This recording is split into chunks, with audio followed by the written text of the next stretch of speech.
One of the things that I wanted to talk about is the worst kind of alcoholic. Do you know what the worst kind of alcoholic is? Like The one that the worst kind of alcoholic is a functioning alcoholic. Oh, sure. Yeah. I literally was going to bring that up. Yeah, because if That's you're crazy. if you're a functioning alcoholic, you never bottom out. Because if you bottom out and you get sober and you turn your life around, the sky's the limit. If you're a functioning alcoholic, you will run at 30, 40, or 50% your whole life, and you'll never achieve your potential. You never become the best version of yourself. And that's the most tragic thing in life.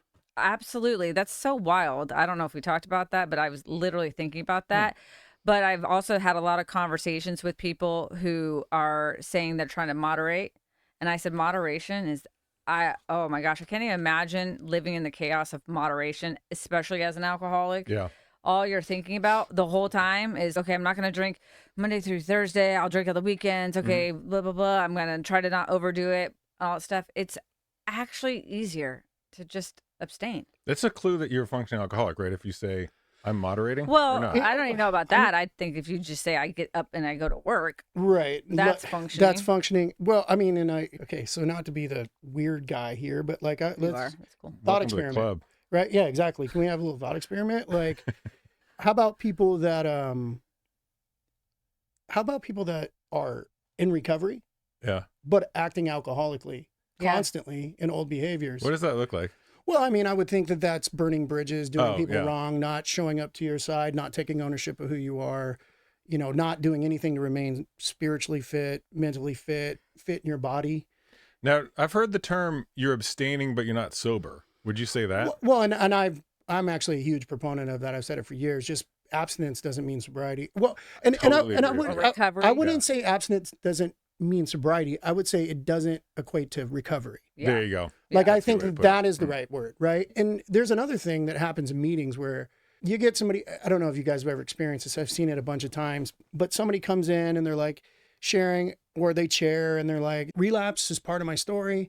And then you get some asshole, inevitably, somewhere in the meeting that goes, well, relapse isn't part of my story, but X, Y, and Z, and then begins to talk about how their spiritual ego kicks in. Yeah. And now they have a way to feel better than, and they attack. And It's sort of a subtle put down, a passive aggressive Ooh. attack. Is that what it is? Well, Yeah. and they're also Yeah. so afraid that we're co-signing relapsing. On my That's fair. my bit from last time when we were talking about Explain that more. What does it mean, co-signing?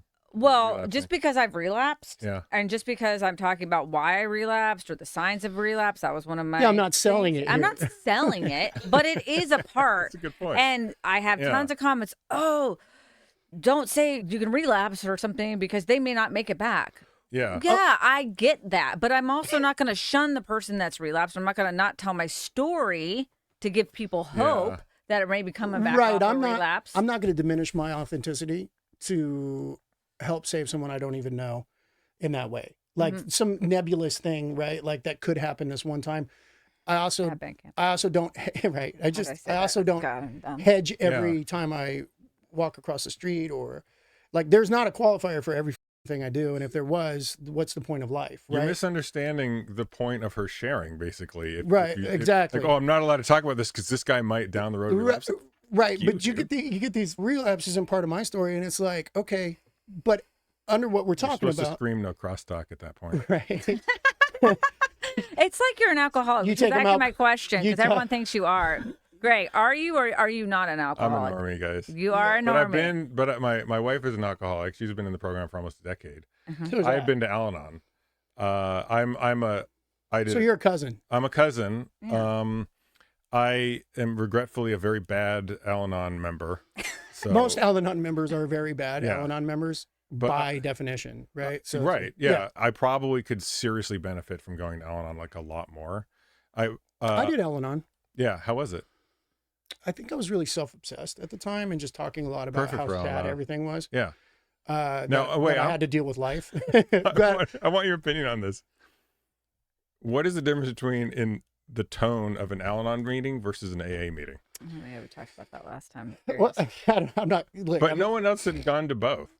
I'm not going to touch that one. Oh, right? you're not? Like it's The Al-Anon meetings are so depressing. What are you talking about? Well, that's the okay. So, but on the other side of that, look, If you go to an Al-Anon meeting, there might be like 10 or 15%, and that statistic Dudes. is made up. Like, I'm serious. It's like 85% women. right. But, well, because we are pretty hard on our wives, right? Like, and moms, I think is probably Very true. a takeaway there. But like, It's the 10 or 15% alcoholic anonymous will creep into an Al-Anon meeting, whereas 55% Al-Anon will creep in on a good Alcoholics Anonymous meeting, if that makes any sense, right? Like you'll hear people specifically sharing the fundamentals of Al-Anon in an Alcoholics Anonymous meeting and be like, well, I don't want to talk about, another program but then, that's always like the preamble to them. It's the wind up for them to talk about another program, right? Mm-hmm.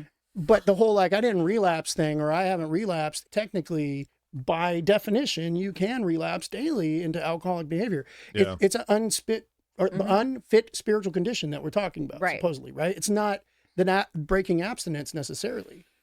Because what's more damaging, like, honestly, breaking abstinence or slowly destroying your family over a course of years because you're unwilling to work on yourself? That's good. No, that's a good point. There's a lot of wisdom in that statement. Told you he's smart. Yeah, that's interesting. Mm-hmm. It's corrosive, right? Like, I personally, if I may, I had to dismantle a lot of shit about myself, right? Like, a lot of ideas that I held, and as woo-woo as this might sound, I came up really pretty hard. One thing that I did is I manufactured a pose, like we all do. A lot of us do it in our 20s to get laid or have people like us. We start doing it in our teenage years. This formative personality of who we're not. We're not our parents' kids. We're not this. We're not that. And a lot of chips on a lot of shoulders get made that way. And I carried that around for a long time. Just walked with it. The bar for us in that time, and I think you can relate, and you can probably relate as well, for dudes was like misogyny and aggression. Those are the cornerstones of what being a man is, right? And I ran with that, right? So I had a lot of really up ideas about what manhood was and what being an adult was. And I spent years curating a tough guy that wasn't true. I'm not tough. I don't like violence, right? For the amount of violence that I've been in or have had imposed upon me, I can't stand it. And so the point of that is, like, with my family, I had a point where she was 8 years old at the time. My 8-year-old daughter told me she was afraid of me. There was no abuse going on. It's just, I was walking around, my energy was violent because I was rehabilitating out of prison. And was that your bottom? I would say so. I would say spiritually, that was my bottom. Now, like, I've had a couple spiritual bottoms in recovery, and I had some before I got into recovery. But what I did understand at that time is, like, I need to really redefine who I am as a person and start taking ownership and working on myself, right? Because I don't like who I am, and I don't want the people that I love to not like who I am. Yeah, so I had to do a lot of work. I firmly believe there comes a point in time where you're like, life you. And I get it, right? Like, you can't escape it. You can't stop going back to it. And I have this thing that I say, I hope that someday you no longer return to the grave of who you used to be. That's what I hope for everybody, right?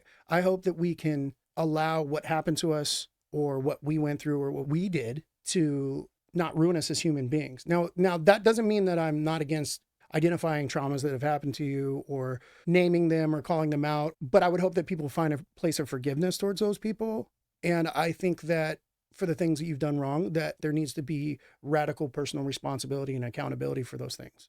And through that, right, like, we get to maybe become who we are. I mean, I've been sober for 13 years. The Eastside Task Force got me sober. What is that? Is that police? Yeah. It's the Jump Out Boys.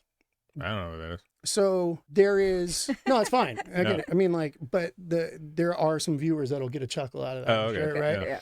So the Jump Out Boys. The jump out. Yeah. Oh. So basically, if you're standing on a corner, they'll jump out and throw you in the van.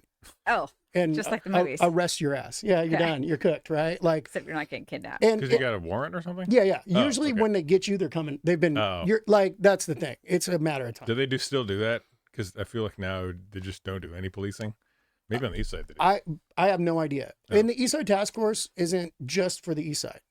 They okay. arrested me right down the street. Oh, nice. Like, they got me in Sand Point.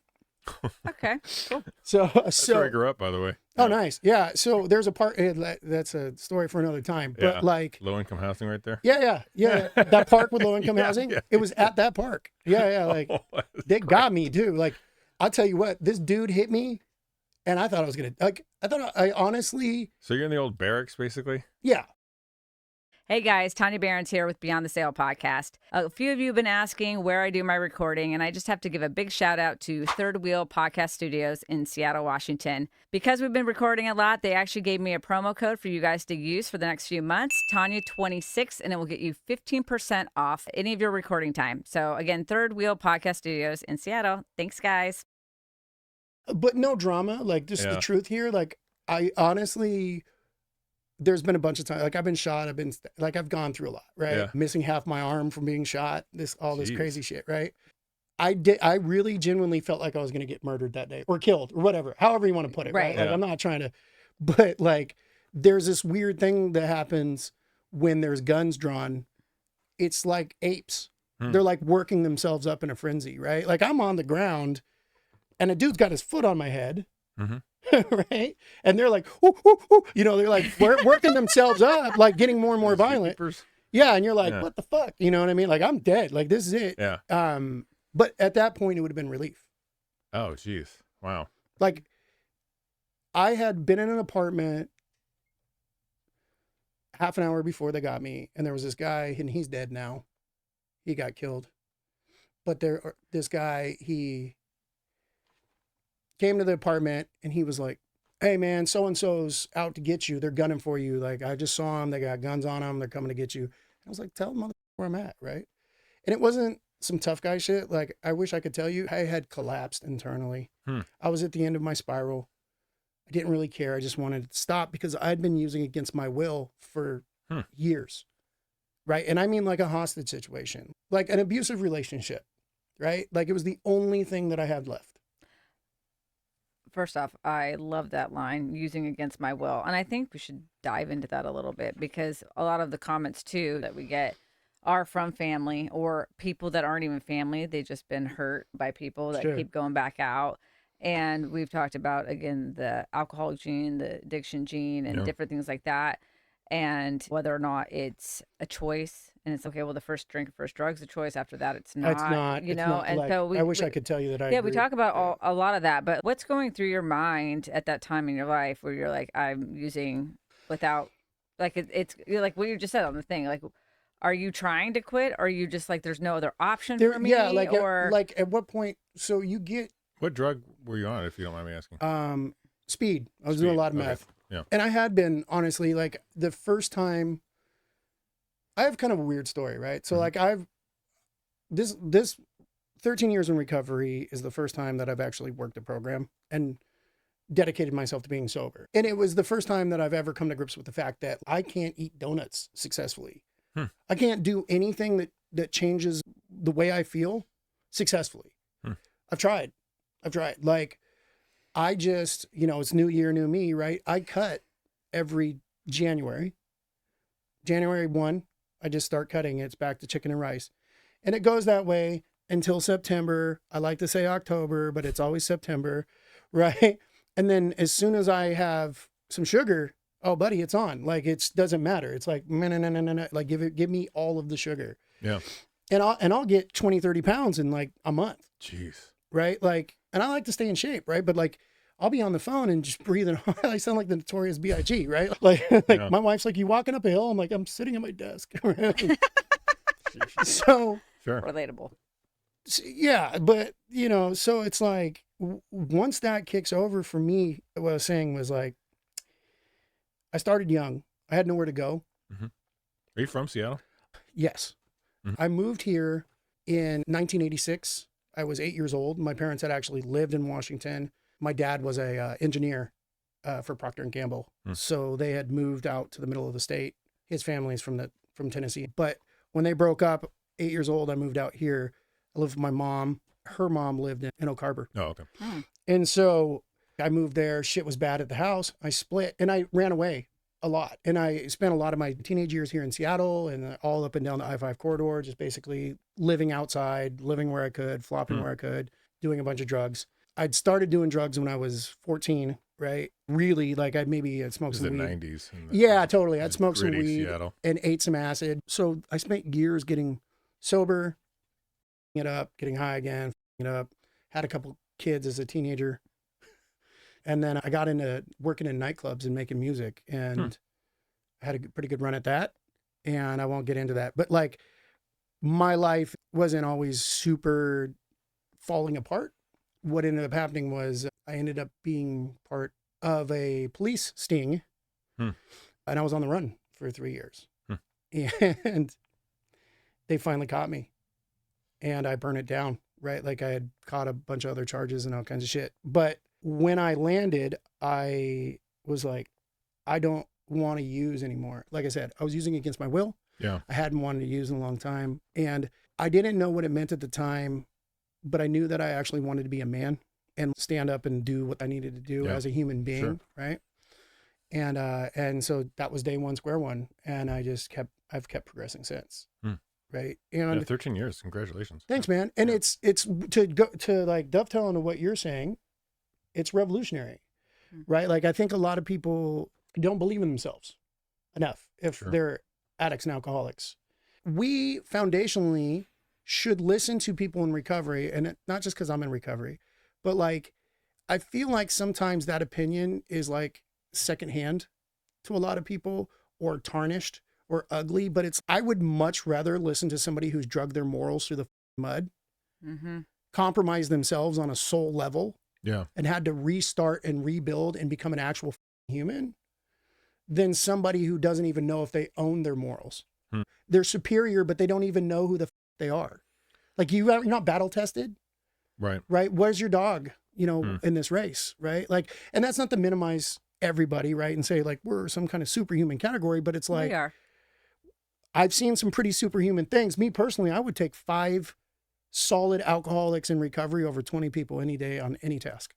There's an authenticity that I think emerges only from the vulnerability of being in recovery. It's essentially the way when you go to church and there's all these like hoity-toity people who I would refer to them as religious people who preach and they talk about all these high concepts, but there's a grittiness and authenticity to the group that's in recovery that breeds a level of trust that I wouldn't really have with someone who hasn't actually experienced. It's hard, maybe one of your military brothers or something like that, right? Like somebody, and there's a lot of parallel. Like I have found, like, first of all, there's a lot of vets, and I'm not going to, like, I'm not a vet, so I'm not going to speak for them. But there are a lot of vets that end up in the program from what I know. Sure.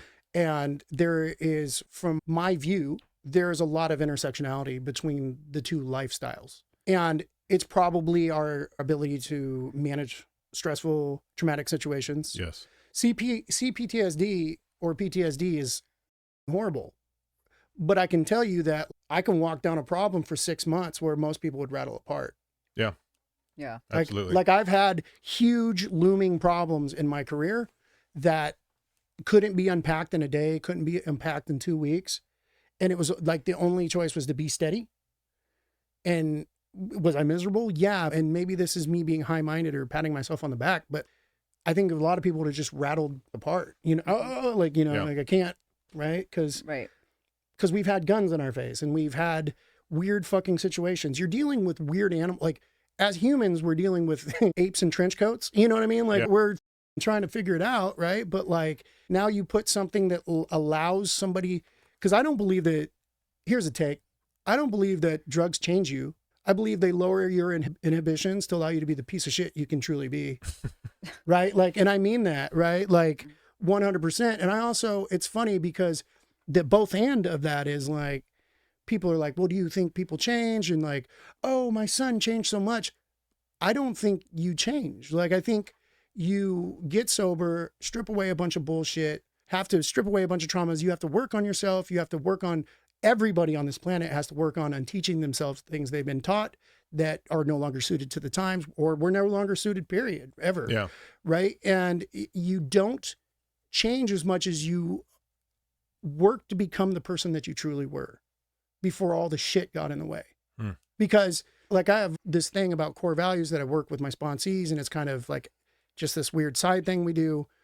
But for me, it's like, they're like, how do I know what my core values are? And for me, what I did was like those moments in the depths of my addiction when I did something and I knew I had done something horrible that crossed my boundaries, but I did it anyways. That's my core value. And I can go back to that and live in that core value now and be whatever, strident or whatever I need to be in that core value. And just because I diminished it or went against it doesn't mean that like automatically I don't get to be a good guy later on. Yeah.